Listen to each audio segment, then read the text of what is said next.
Number 14 क्या है? Question number 14 संख्या 2.5, ठीक है। हाँ, संख्या जो हमारा 2.5 और 0.17 का एलसीएम बताना है या एलसीएम निकालना है कि क्या होगा। सबसे पहला बात है कितना, तो 2.5 है पहला नंबर, दूसरा नंबर है 0.175 है। हमें एलसीएम बताना है कि क्या होगा। तो एलसीएम किस प्रकार से निकलता है, तो इस वाला हर मतलब बटा सबसे पहले कर देंगे, ठीक है। तो भिन्न बन जाएगा, भिन्न वाला कैसे निकलता है वो ही पता है। तो भिन्न क्या करेंगे, बटा तो 10 कर दिए, तो ऐसे नहीं करना है। आप लोगों को कल की क्लास में ही समझाए थे। सबसे पहला बात दशमलव के बाद सभी में इक्वल कर देना है। दशमलव के बाद इसमें 1 नंबर है और दशमलव के बाद इसमें 3 नंबर है, तो मैक्सिमम 3 ही है ना, तो हम सभी में 3 नंबर पुरा देंगे। ऐसा पुराएंगे कि मान में कोई अंतर भी नहीं हो। तो इसमें 2 जीरो देंगे, देखो 3 पुर गया, दशमलव यहाँ भी 3 पुर गया, यहाँ भी 3 को पुर गया। और जीरो देने के कारण, इस दशमलव के बाद जीरो देने के कारण ये जितना पहले था 2.5 अभी भी उतना ही है। हाँ, लेकिन अब दशमलव उड़ा देंगे तो इसके नीचे में कितना आ जाएगा, क्या आ गया, 3 गो जीरो एक पे, यहाँ भी दशमलव रहेंगे तो एक पे 3 गो जीरो। ये क्यों किए तो वो आप लोगों को बताते हैं। जब इक्वल कर देते हैं ऐसा, तो आप लोग भिन्न का नियम लगाइए या नहीं लगाइए, आंसर डायरेक्ट निकाल सकते हैं। जैसे भिन्न का नियम क्या होता है, अगर भिन्न का एलसीएम या एचसीएफ निकालना हो तो इसका तरीका होता है, अगर एलसीएम निकालना हो, अगर एलसीएम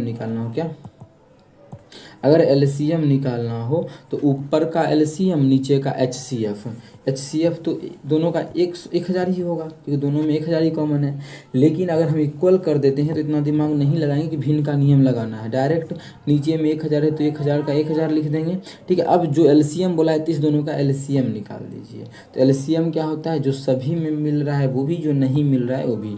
कैसे लिखेंगे, जैसे 2500 है तो 2500 को आप लिख दीजिए। 25 को कैसे लिख सकते हैं, 25 गुना 100 को लिख सकते हैं 25 गुना 4। अब 25 का मल्टीपल क्यों लिखे, क्योंकि 175 भी 25 का मल्टीपल है, इसीलिए ऐसा लिख रहे हैं।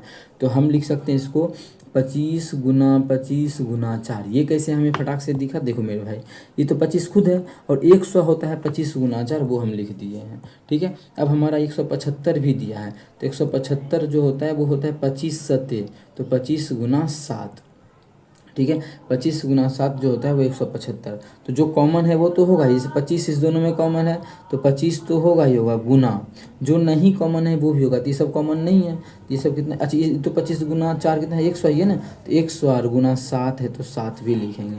अब आप लोग काट सकते हैं, कितना से कटेगा, 2 जीरो से इसका 2 जीरो खत्म। 5 से काटेंगे तो ये 5 से मत काटिए, डायरेक्ट इसको हम क्या करेंगे, गुना कर लेते हैं। 25 सत्ते 175 गुना, क्योंकि काटी क्यों नहीं 5 से, क्योंकि जी 10 है ना, 10 से भाग करना आसान होता है। और 175 में 10 से भाग करेंगे तो दशमलव हमारा आ जाएगा, ये तो हो जाएगा 17.5। कितना हो जाएगा, 17.5, जो कि हमारा ऑप्शन नंबर ए में है। तो ऑप्शन ए बिल्कुल करेक्ट हो जाएगा। आप लोग इस प्रकार से क्वेश्चन को बना सकते हैं, बहुत ही आसान तरीका हम समझा रहे हैं सभी क्वेश्चन को। और नंबर सिस्टम पूरा खत्म हो चुका है। और कोई विद्यार्थी सोचे कि 14 नंबर क्वेश्चन कैसे है, तो कल 1 से 10 तक कंप्लीट कर चुके हैं। उसमें एक होमवर्क का प्रश्न मिला जो कि आज लास्ट क्लास में करेंगे, मतलब लास्ट क्वेश्चन में करेंगे। और दूसरा बात कि नंबर सिस्टम का टोटल 168 क्वेश्चन था, वो कंप्लीट हो चुका है। इसीलिए हम लोग जो है एलसीएम एंड एचसीएफ चैप्टर कर रहे हैं। कौन सा, एलसीएम एंड एचसीएफ। कोई विद्यार्थी नया है तो वो जान ले, ये एलसीएम एंड एचसीएफ चैप्टर है। नंबर सिस्टम कंप्लीट टोटल 168 हो। तो कोई विद्यार्थी अगर नहीं देखा है तो जाके देख सकता है, प्ले लिस्ट बना हुआ है, उसमें पूरा डिस्कशन अच्छे से कर चुके हैं सभी क्वेश्चन का।